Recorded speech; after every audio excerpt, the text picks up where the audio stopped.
Kata Kitfir, Zulaikha, jelas sudah bagaimana kejadian yang sebenarnya. Oleh karena itu, bertaubatlah kamu kepada Allah. Dan kau Yusuf, jangan ceritakan peristiwa aib ini kepada siapapun. Untuk menjaga nama baik kita bersama. Baik, Tuan. Saudara-saudara kaum muslimin yang saya hormati. Tapi ya bagaimana? Serapi-rapinya menyimpan barang busuk, toh akhirnya tercium juga. Gosip ini akhirnya tersiar di mana-mana, terutama di kalangan para pembesar. Sehingga kalau kumpul para istri pejabat, Zulaikha jadi bahan gunjingan. Kan main bini menteri demen sama budaknya. Nggak salah apa tuh? Jadi bahan ejekan. Ya sebab tentu ukuran mereka yang belum pernah ngelihat Yusuf, kalau duren ketemu duren dong. Masa duren ketemu ketimun ya bonyok. Artinya nggak seimbang. Masa istri bangsawan tergila-gila sama anak angkatnya, sama budak beliannya, nggak masuk rasio itu. Zulaikha dengar berita macam itu. Sampai dalam hatinya, pantas saja kamu ngenyek saya. Kamu meremehkan saya karena kamu belum pernah lihat potongan Yusuf bagaimana. Akhirnya dalam hati Siti Zulaikha ini timbul semacam dendam. Suatu saat gua kerjain lo. Caranya gimana? Satu hari para istri bangsawan ini diundang ke tempat Siti Zulaikha. Duduk di satu ruangan luas. Setelah duduk dihidangkan makanan. Makanannya aneh. Cuma buah sama pisau. Ketika buah dan pisau sudah siap. Satu orang satu, satu orang satu, satu orang satu. Ketika mereka sedang mengupas buah itu. Zulaikha berkata kepada Nabi Yusuf. Yusuf, kau jalan. Dari sini ke sana. Melintas. Kayak peragawati gitu. Untuk apa Tuan? Pokoknya jalan aja dah. Nabi Yusuf jalan. Sejak beliau melangkah ke ruangan itu, semua mata perempuan-perempuan bangsawan yang lagi ngupas buah, semuanya tertuju kepada Yusuf. Ada yang matanya emang belok makin belok. Ada yang ngeliatin campur mulutnya menganga. Apa kata mereka? Falamma ra'ainahu akbarnahu wa qatta'na aydiyahunna wa qulna hasya lillah ma hadza bashar in hadza illa malakun karim. Falamma ra'ainahu, ketika perempuan-perempuan itu melihat Yusuf, akbarnahu, mereka agungkan Yusuf. Wa qulna hasya lillah, mereka bilang, ini sih bukan orang nih. Ini malaikat nih. Bukan orang. Nah, orang segini cakepnya. Artinya belum pernah mereka lihat paras yang secantik dan setampan itu. Akibatnya apa? Nggak berasa mau motong buah keiris tangan. Rata-rata perempuan yang ada di situ tangannya pada luka. Kenapa? Mau motong buah, mata kemana, mulut kemana, tangan kepotong. Melihat itu semua, Zulaikha puas. Nah, kamu baru melihat sekejap. Bagaimana saya yang siang malam melihat Yusuf? Bagaimana saya yang tiap saat hidup bersamanya? Bagaimana saya nggak merindukan dia? Ente yang baru pernah ngelihat sekelebatan udah motong tangan. Saya yang tiap hari sama-sama dia nggak celeng juga udah pantas. Saudara-saudara kaum muslimin yang saya hormati. Akhirnya untuk menjaga nama baik keseluruhannya, Nabi Yusuf pun mengalah. Karena berita ini sudah tersiar, Yusuf dipojokkan, tidak cuma sekedar dipojokkan, beliau dimasukkan ke dalam penjara. Tapi apa kata beliau? Rabbi sijnu ahabbu ilayya mimma yad'unani ilai. Ya Allah, kalau memang karena resiko penolakan saya terhadap ajakan Zulaikha menyebabkan saya harus masuk penjara, penjara lebih saya sukai, penjara lebih saya cintai ketimbang ikut kemauan Zulaikha. Saudara-saudara, kadang-kadang kita berpikir, kalau kesempatan itu datang kepada kita, mampukah kita menjatuhkan pilihan seperti pilihan Nabi Yusuf ini?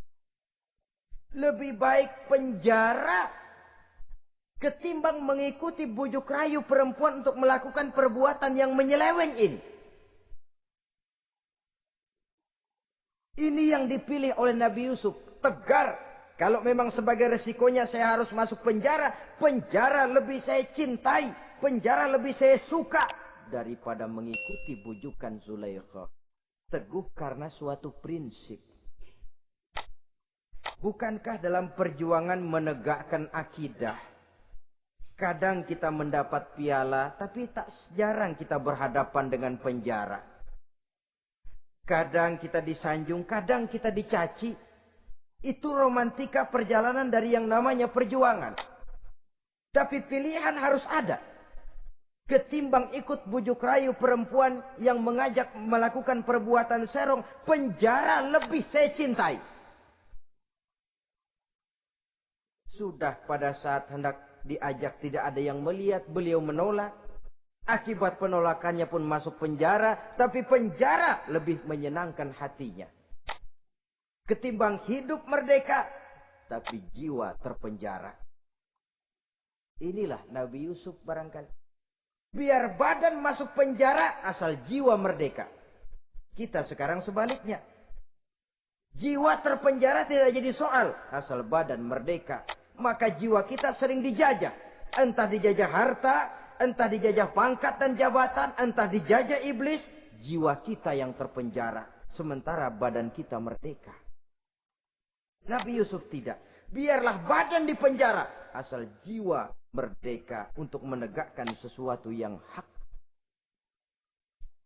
Saudara-saudara yang saya hormati. Adapun di dalam penjara itu, Nabi Yusuf satu sel dengan 2 orang bekas pelayan istana yang dituduh menaruh racun ke dalam hidangan yang hendak disajikan kepada raja. Yang satu tukang ngatur minuman, yang satu tukang ngatur makanan untuk raja. Siapa yang naruh racun nggak jelas, tapi dua-duanya ditahan. Sampai satu malam, teman satu sel ini dua-duanya ngobrol kepada Nabi Yusuf. Yusuf, kami ini dipenjara karena dituduh menaruh racun ke dalam hidangan yang dihidangkan kepada baginda raja. Siapa yang salah, kami sendiri tidak tahu. Saya enggak ngerasa naruh racun, kata yang tukang ngatur minum. Saya juga enggak, kata yang tukang ngatur makan. Sampai satu malam, mimpi. Mimpi itu diceritakan kepada Nabi Yusuf. Kata yang tukang ngatur minuman, Yusuf, saya mimpi. Saya memeras anggur, lalu menghidangkannya kepada baginda raja. Apa arti mimpi saya? Kata yang tukang hidangin makanan, kalau saya Yusuf, saya ngimpi menjunjung roti di atas kepala saya, itu roti dipatokin burung. Apa arti mimpi saya? Saudara-saudara, Nabi Yusuf tersenyum. Adapun kamu yang mimpi memerah anggur, kamu akan keluar dari penjara bebas dan akan kerja lagi di istana. Adapun kamu yang mimpi menjunjung roti dipatokin burung, kamu akan dihukum mati, disalib, dan kepalamu akan dipatokin oleh burung. Ini tukang roti ngotot, bisa aja lu ah. Ya lempengan apes ramalannya. Ya bukan soal bisa nggak bisa, lihat aja kenyataannya. Cuma kepada kamu yang tukang ngatur minuman, saya pesan, kalau nanti kamu bebas kembali di istana raja, tolong ceritakan ehwal saya kepada baginda raja ini. Saya mendekam di penjara ini tanpa berbuat salah apapun. Baik, insya Allah Yusuf. Dan ketika persidangan memutuskan, seperti tepat yang diramalkan Nabi Yusuf. Si tukang menghidangkan makanan dihukum mati, si tukang menghidangkan minuman kembali kerja di istana. Tapi begitu kerja, dia lupa sama pesan Nabi Yusuf. Itu biasanya watak orang memang begitu. Kalau dalam keadaan kepepet, macam-macam janjinya. Begitu keadaannya longgar, lupa sama janjinya. Sehingga ada pepatah katanya nolongin anjing kejepit. Waktu kejepit kaing-kaing minta ditulungin. Begitu darah ditulungin, yang nulungin bisa digigit. Saudara hadirin yang saya hormati, sampai bertahun-tahun Nabi Yusuf mendekam dalam penjara. Tapi itulah yang menambah kedewasaannya. Maka orang beriman ya, yang mantap nilai imannya, tempat tidak jadi soal. Kadang-kadang dia merasakan penjara lebih indah dari alam terbuka. Banyak orang-orang beriman yang justru di penjara menghasilkan karya-karya besar. Kita tahu misalnya almarhum Hamka justru di penjara bisa menyelesaikan tafsir Al-Azharnya. Salah satu karya besar pujangga terkemuka ini. Macam Hasan Al-Banna, Abdul Qadir Audah, dan banyak lagi tokoh-tokoh Ikhwanul Muslimin merasakan justru penjara itu bagaikan sorga. Kenapa? Mereka yakin di penjara untuk sesuatu yang benar. Maka tempat tidak pernah jadi masalah. Kalau jiwa merdeka puluhan tahun mendekam di penjara, tidak akan merupakan satu rasa yang lama. Kenapa? Jiwa tidak bisa dibatasi oleh ruangan 2x3 meter. Jiwa yang merdeka tidak bisa dibatasi dengan teralis besi. Jiwa yang merdeka tidak bisa dibatasi dengan dinding tembok yang tebal. Jiwa yang merdeka mengembara, melanglang buana, mencari idealisme yang ada dalam dirinya. Itu yang dirasakan oleh Nabi Yusuf alaihissalam. Untungnya satu malam raja ngimpi. Untungnya ini. Ngimpinya luar biasa. Ada 7 ekor lembu gemuk-gemuk. Makanin 7 ekor lembu yang kurus-kurus. Lalu ada 7 batang gandum yang isinya gemuk-gemuk. Ada 7 batang gandum yang sudah layu-layu. Nah, pagi-pagi ini seluruh dukun-dukun istana dikumpulin. Para ahli nujum apel menghadap baginda raja. Nujum, dukun, ada apa Tuan Raja? Tadi malam saya ngimpi. Ada 7 ekor lembu gemuk-gemuk memakan 7 ekor lembu yang kurus-kurus. Coba takwilkan apa arti mimpi saya itu. Dukun kata, baru tumben nih. Ku dengar mimpi begini. Kata Nujum ditanya Nujum godek. Ah, Tuan Raja itu mah kembang tidur aja kali ah. Tidak seorang pun yang mampu mentakwilkan arti mimpi baginda. Sampai tukang minuman dengar lapor. Tuan Raja, ada apa, Mas? Saya waktu di penjara, ada seorang anak muda namanya Yusuf. Dia mentakwilkan mimpi saya dan pas seperti takwilnya. Ah, panggil Yusuf. Dipanggil Yusuf. Kain pintu penjara. Masuk tukang anggur, tukang minuman ini. Yusuf. Ente? Iya. Kemana aja? Itu dia Yusuf, kelupaan. Iya, kalau kelupaan sehari 2 hari barangkali bisa ditolerir. Kelupaan bisa tahunan. Cuma begitu dengar ada mimpi, pikir tukang minuman. Ah, kali aja ini Yusuf bisa takwilkan, kan jasa saya nemuin Raja sama Yusuf kan. Komisi lumayan. Begini Yusuf, baginda Raja mimpi begini-begini. Barangkali kau bisa takwilkan, kau dipanggil menghadap Tuan Raja. Berangkatlah Yusuf menghadap Tuan Raja. Sesampainya di sana, mohon maaf Tuan Raja. Menurut takwil saya, arti mimpi Tuan Raja itu akan datang satu masa di mana 7 tahun lamanya negara ini subur, makmur, aman, tentram, gemah, repah, loh jenawi, toto tentrem, kertora harjo. Tapi akan datang setelah itu 7 tahun lamanya di mana musim kemarau membahana, tanah menjadi kering, panen gagal, rakyat diancam kelaparan. Dan kita harus siap-siap untuk itu. Itu takwil mimpi Tuhan. Caranya bagaimana Yusuf mengatasi krisis kelaparan ini? Ya kita bikinlah gudang-gudang untuk menyimpan makanan. Kalau lagi panen jangan mumpung. Ingat pada suatu saat kita akan paceklik. Sehingga kata orang-orang tua dulu, Kalau lagi sehat, ingat dong, bakalan sakit. Kalau lagi kaya, ingat dong, bakalan miskin. Semuanya itu milik daripada kehidupan. Tidak ada orang yang ketawa terus dalam hidup. Tidak ada orang yang nangis terus.